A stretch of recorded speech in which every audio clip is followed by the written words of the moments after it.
जहाँ जमीन पर सिर्फ एक चटाई बिछी थी। कोने में फिल्मों के पुराने गोल गोल डिब्बों का ढेर लगा था। दीवार के साथ बिजली का कमजोर बल्ब जल रहा था। गली की तरफ जो खिड़की खुलती थी वो बंद थी। कहने लगा ऐसा नहीं होना चाहिए था। वो CID का आदमी था, इसीलिए मैं तुम लोगों को वहां से निकाल कर यहाँ ले आया हूँ। तुम लोग यहाँ नीचे बिल्कुल ना आना। मेरे जाने के बाद कमरे की बत्ती बंद करके चटखनी अंदर से लगा देना। कोई लाख दरवाजा खटखटाए, दरवाजा न खोलना। मैं बाहर हालात का जायजा लेने जा रहा हूँ। वो चला गया और काफी देर बाद वापस आया। कहने लगा उस आदमी का मुझे कोई सुराग नहीं मिल सका जो कोठरी में लड्डू लेकर आया था। इसका साफ मतलब यही निकलता है कि वो खुफिया पुलिस का आदमी था। अब तुम्हें जितने दिन भी शहर में लगेंगे तुम्हें इसी जगह रहना होगा और तुम 1 मिनट के लिए भी यहाँ से बाहर नहीं जाओगे। मैं तुम्हें खाना पहुंचा दिया करूंगा। मैंने पूछा नायक शरीफ का कोई इंतजाम हुआ है क्या? उसने नफी में सर हिलाते हुए कहा अभी कुछ नहीं कहा जा सकता। दरवाजे के अंदर से कुंडी लगा लेना। मैं नीचे जोड़ी में ताला लगाता जाऊंगा। मैंने हिंदुस्तान के बड़े बड़े खौफनाक जंगलों में कई दिन और रातें गुजारी थी, मगर जो 3 रातें मुझे बम्बई की इस अंधेरी गली के तंग कमरे में कैद की हालत में गुजारनी पड़ी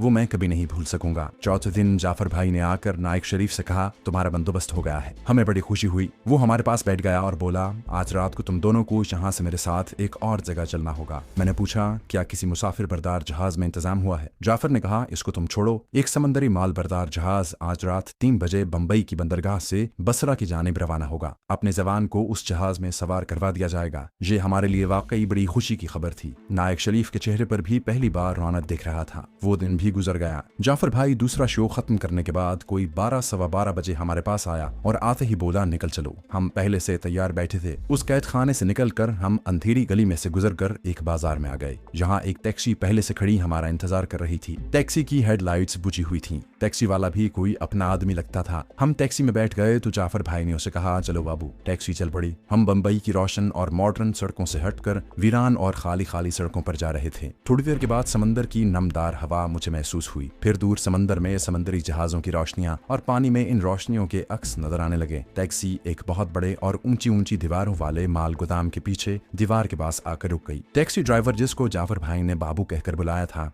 हमारे साथ ही टैक्सी से निकल आया। माल गोदाम के आसपास गहरी खामोशी छाई हुई थी। माल गोदाम का बड़ा दरवाजा बंद था। हम एक छोटे दरवाजे से अंदर दाखिल हो गए। अंदर लकड़ी और लोहे के बड़े बड़े क्रेट एक दूसरे के ऊपर दीवार के साथ छत तक लगे हुए थे। ये बंदरगाह का माल गोदाम था। वहाँ रोशनी हो रही थी। सिवाय हमारे और कोई शख्स वहाँ मौजूद न था। अंदर जाते ही जाफर भाई और टैक्सी ड्राइवर बाबू ने मिलकर एक जगह से लकड़ी का खाली बक्स उठाया और कोने में दीवार के साथ रख दिया। इस बक्स की शक्ल ताबूत जैसी थी जिसमें मुर्दे को लिटाकर कब्र में दफन किया जाता है। ताबूत के अंदर गद्दा बिछा हुआ था। पहलू की दीवारों के साथ गद्दियां लगी हुई थीं। दीवार में जगह जगह अंदर हवा के आने जाने के लिए सुराख बनाए गए थे। मैंने जाफर भाई से पूछा ये किस लिए है? उसने नायक शरीफ की तरफ इशारा किया और कहा ये अपने जवान के लिए है जो ड्रामा बम्बई की माल बरदार गोदी से इस ताबूत को जहाज पर पहुंचाने के लिए तैयार किया गया था। वो ये था कि पुर्तगाल का एक जहाज माल लेकर बरास्ता बम्बई बसरा जा रहा था। उसके कप्तान से अपने आदमी जाफर भाई के पहले ही ताल्लुकात थे। एक खास रकम के इवज माल बरदार जहाज का कप्तान नायक शरीफ को बम्बई से उठाकर बसरा ले जाने के लिए राजी हो गया था। कप्तान ने बंदरगाह के अमले के एक कस्टम अफसर को एक खास रकम देकर राजी कर लिया था कि वो बम्बई से विलायती शराब की 200 बोतलें स्मगल करके बसरे और दुबई ले जा रहा है जो एक ताबूत में बंद होंगी और मशहूर ये किया जाएगा कि जहाज के अमले का एक आदमी शदीद बीमारी का शिकार होकर मर गया है। इस ख्याल से कि बम्बई की बंदरगाह बीमारी के जरासीम से महफूज रहे, मुर्दे को ताबूत में बंद कर दिया गया है और उसे इसी हालत में जहाज पर लोड कर दिया जाएगा और खलीज के समंदर में ताबूत समेत फेंक दिया जाएगा। कस्टम अफसर चूंकि साथ मिला हुआ था इसलिए इस बारे में ज्यादा छानबीन न की गई और कप्तान को अपने अमले के फर्द की ताबूत में बंद लाश जहाज पर लोड करने की इजाजत मिल गई। अब ताबूत में शराब की बोतलों की जगह नायक शरीफ को लिटाया जाना था और मुझे, जाफर भाई और टैक्सी ड्राइवर को जो अपना ही आदमी था पादरियों का लिबास पहनकर ताबूत के साथ ही जहाज पर जाना था। नायक शरीफ ने झुककर ताबूत के सुराहों को देखा। जाफर बोला फिक्र न करो, इसमें से तुम्हें ताजा हवा आती रहेगी और तुम्हें ताबूत में ज्यादा से ज्यादा आधे घंटे के लिए लेटना होगा। जहाज के कैबिन में पहुंचते ही तुम्हें ताबूत से निकाल लिया जाएगा। ड्राइवर बाबू ने कलाई पर बंधी घड़ी देखकर कहा जाफर भाई वक्त बहुत कम रह गया है, हमें आधे घंटे में गोदी पर पहुंचना है। कप्तान को हम वहां ज्यादा देर इंतजार नहीं करवा सकते। जाफर ने एक दूसरा बक्स खुलवाया। उसमें से हम 3 आदमियों के लिए पादरियों का लिबास था। स्याह लंबे चूहे, स्याह बूट, गले में डालने वाले स्याह मफलर और चांदी की छोटी सरीबें। हमने फौरन अपने कपड़े उतार कर बक्स में रखे और पादरियों का लिबास पहन लिया और हाथों में चांदी की छोटी सलीबें थाम ली। जाफर भाई ने मुझे कहा तुम बिल्कुल खामोश रहकर हमारे साथ चलोगे। नायक शरीफ ताबूत में लेट गया। ताबूत को बंद करके छोटे 6-7 कील लगा दिए गए। हमने ताबूत उठाया और उसे टैक्सी के ऊपर रखकर रस्सियों से बांध दिया। दोस्तों आगे बढ़ने से पहले आपसे गुजारिश है कि अगर आपने अभी तक इस चैनल को सब्सक्राइब नहीं किया तो इसे सब्सक्राइब कीजिए और वीडियो पसंद आने की सूरत में इसे लाइक, शेयर और कमेंट करके हमें बताइए कि आपको हमारी वीडियो कैसी लगी। तो आइए कहानी की तरफ चलते हैं। और हमारी गाड़ी रात की तारीकी में उस वीरान गोदाम से निकलकर बंदरगाह की उस गोदी की तरफ चल पड़ी जहां दूसरे मुल्कों के माल बरदार जहाज लंगरअंदाज होते हैं। ये फासला गाड़ी में 15-20 मिनट में तय कर लिया। टैक्सी एक गेट में से गुजरकर दूसरे गेट के पास आई तो उसे रोक लिया गया। गार्ड ने टैक्सी के ऊपर ताबूत को और अंदर 3 पादरियों को बैठे देखा तो उसने अंदर जाने की इजाजत दे दी। जाफर भाई ने कहा, पुर्तगाली कप्तान ने इन लोगों को बता दिया होगा। हमारी गाड़ी काफी बड़े प्लेटफॉर्म से गुजरती हुई एक गोदी में दाखिल हुई तो मैंने एक बहुत बड़े जहाज को देखा जो गोदी के साथ लगा हुआ था और एक जानिब से उस पर कुछ माल चढ़ाया जा रहा था। एक सुर्ख दाढ़ी वाला वर्दी पोश मजबूत डील डोल का आदमी जो कप्तान ही था अपने अमले के 4-5 आदमियों के साथ हमारी तरफ आया। कस्टम के अमले का एक अफसर भी वहां मौजूद था। ताबूत टैक्सी के ऊपर से उतारा गया। कस्टम के इंडियन अफसर ने कप्तान की तरफ एक कागज जो तख्ती पर लगाया हुआ था बढ़ाया। कप्तान ने उस पर दस्तखत किए। हम तीनों पादरियों के भेस में चेहरे सोगवार बनाए हाथ बांधे खामोश खड़े थे।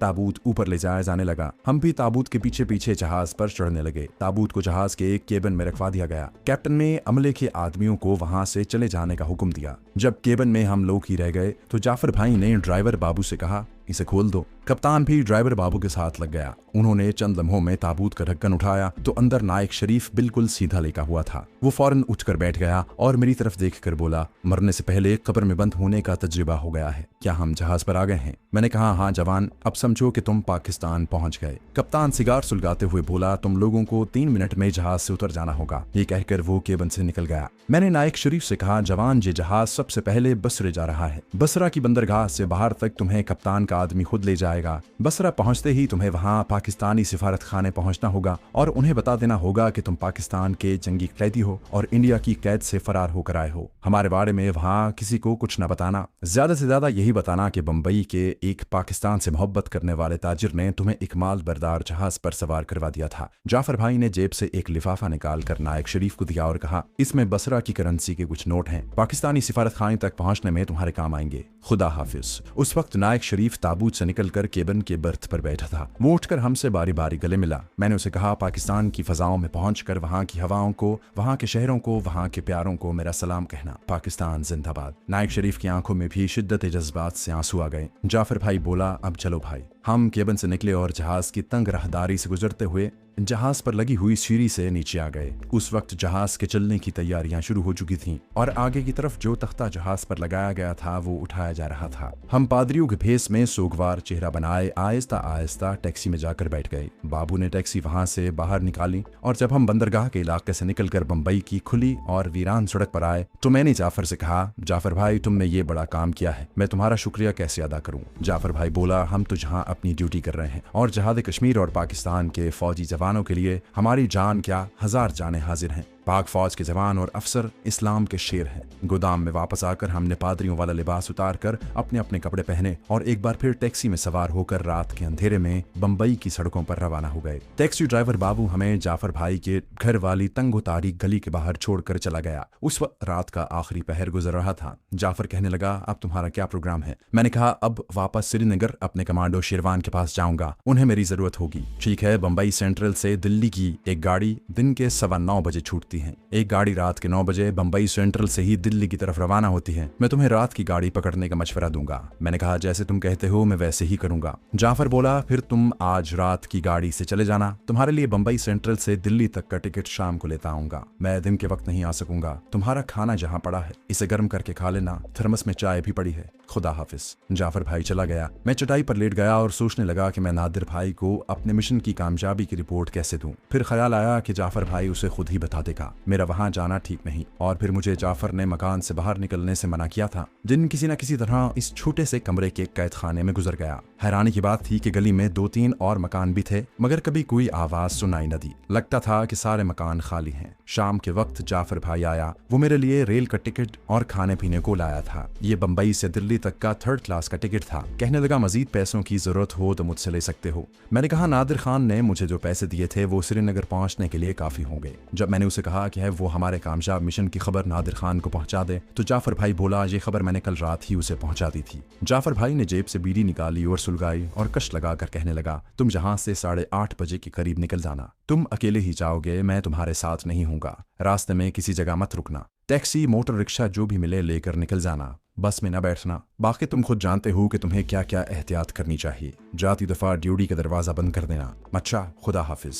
मैं जाफर भाई को गले मिलना चाहता था मगर उस आदमी ने सिर्फ मुझसे हाथ मिलाया और चला गया। बाअमल आदमी तकल्लुफात से बेनियाज हो जाता है। 8:30 बजने में अभी 2 घंटे बाकी थे। मैंने बड़ी मुश्किल से घंटा 1.5 घंटा इस कैद तन्हाई में गुजारा और बाहर जाने के लिए तैयार हो गया। सबसे पहले मैंने पतलून की सीधे हाथ की जेब में रखी हुई जहरीली बॉल पॉइंट पेंसिल निकाल कर चेक की। बॉल पॉइंट का रुख दीवार की तरफ किया, उसके खशखाश के बराबर खुफिया बटन को दबाया। मामूली सी आवाज आई और बॉल पॉइंट में से जहरीली सुई फायर होकर दीवार में जा घुसी। मुझे बॉल पॉइंट की नोक में से जहरीली सुई निकलती नजर नहीं आई थी। मैंने आगे बढ़कर दीवार को झुककर देखा। दीवार की सफेदी एक जगह से नुक्ते के बराबर उखड़ी हुई थी। मैंने मजीद गौर से देखा, वहां दीवार में बल्ब की रोशनी में नुक्ता चमकता नजर आया। ये जहरीली सुई ही थी। मैंने बॉल पॉइंट जेब में अच्छी तरह से संभाल कर रख लिया। दूसरी जेब में सिगरेट का पैकेट और माचिस थी। पिछली जेब में कुछ नकद करेंसी नोट थे। मैंने अपनी लंबी दाढ़ी और मूछें काट कर छोटी छोटी कर ली थी। सर के बाल भी गर्दन से नीचे काट दिए थे ताकि पहचाना न जा सकूं। मुझे बंबई झांसी भोपाल लाइन से दिल्ली पहुंचना था।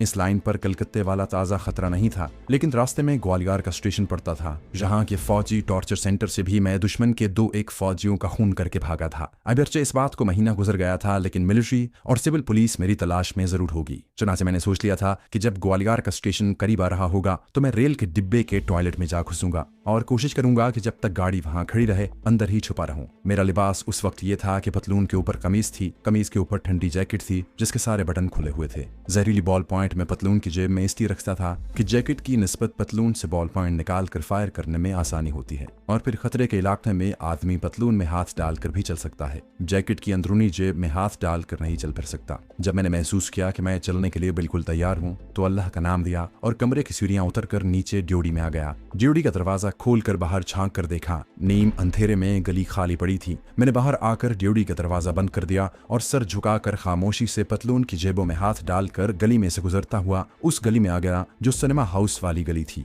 जहां से सिनेमा हाउस की लॉबी में आ गया। लॉबी में से बड़ी बेनियाजी से टहलता हुआ निकलकर फुटपाथ पर चलने लगा। 6:15 बजे वाला शाम का शो अभी खत्म नहीं हुआ था। चौक में शो टूटने पर सवारियां लेने के लिए 2-4 खाली टैक्सियां और मोटर रिक्शा खड़े थे। मुझे सबसे पहले एक रिक्शा ही मिला। मैं उसमें बैठ गया और ड्राइवर से कहा कि बॉम्बे सेंट्रल चलो। रिक्शा ड्राइवर ने पूछा, बाबू हम अपनी सवारी के लिए खड़ा है, तुम दूसरा रिक्शा ले लो। मैं चुपके से रिक्शे में से निकल आया। साथ ही दूसरा रिक्शा खड़ा था। उसका ड्राइवर मेरी तरफ बढ़ा। कहाँ जाएगा बाबू? मैं उसे वहां कुछ नहीं बताना चाहता था, लेकिन पहले रिक्शे वाले ने उसे कहा, बाबू बॉम्बे सेंट्रल जाएगा। दूसरे रिक्शे वाले ने बीड़ी का कश लगाकर उसे सड़क पर फेंकते हुए कहा, बैठिएगा बाबू। अब जरूरी हो गया था कि मैं रिक्शे में बैठने से पहले निगाह डालकर इर्द गिर्द का जायजा ले लूं, क्योंकि वहां कुछ लोग मौजूद थे। मैंने जैसे ही नजर डाली तो मुझे वही गंजा आदमी नजर आया जो जाफर भाई की कोठरी में न्याज के लड्डू लेकर आया था और जिसके बारे में जाफर भाई ने कहा था कि वो यकीनन खुफिया पुलिस का आदमी है। मैं एकदम मोहतात हो गया। मैं रिक्शे में बैठ चुका था और मेरे बैठते ही रिक्शा भी चल पड़ा था। जैसे ही रिक्शा घूम कर सड़क पर आया,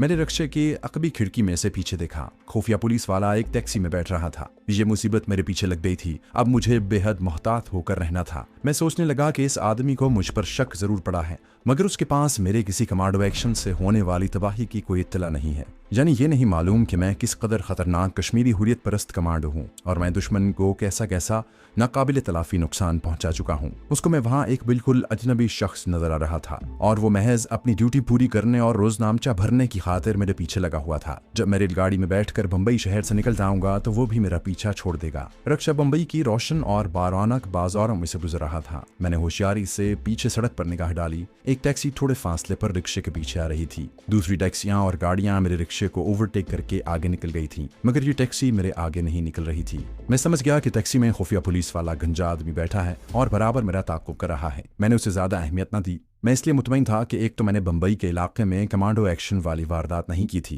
दूसरा ये खुफिया पुलिस वाला महज खाना पूरी के लिए मेरा पीछा कर रहा था और मुझे बम्बई शहर से बाहर जाता देखकर ये अपने आप वापस चला जाएगा। चुनाचे मैंने जेब से सिगरेट निकाल कर सुलगा लिया और खामोशी से कष्ट लगाने लगा। चौक से घूमकर दूसरी सड़क पर आया तो मैं बड़ी एहतियात से पीछे निगाह डाल लेता। कुछ फासले से खुफिया पुलिस वाले की टैक्सी बराबर मेरा पीछा कर रही थी। किसी वक्त मुझे कुछ बेचैनी सी लग जाती कि ये आदमी मेरे लिए कोई मुसीबत न खड़ी कर दे। फिर ये सोचकर मुतमईन हो जाता कि अगर ऐसी सूरत हाल पैदा हो गई तो मैं इसे आसानी से हलाक कर सकता हूँ। मैंने रिक्शे वाले से कहा, तेज चलो भाई। बम्बई का भोरी बंदर के बाद दूसरा बड़ा रेलवे स्टेशन बम्बई सेंट्रल है। मैं रिक्शे से उतरा और ये जाहिर करते हुए कि मैं आम शहरी हूँ, जेबों में हाथ डाले स्टेशन में दाखिल हो गया। टिकट मेरे पास ही था। वहाँ कोई ऐसा गेट नहीं था जिस तरह दूसरे शहरों के रेलवे स्टेशनों पर गेट बने होते हैं, जहां मुसाफिर टिकट बाबू को टिकट दिखाकर प्लेटफॉर्म पर आते हैं।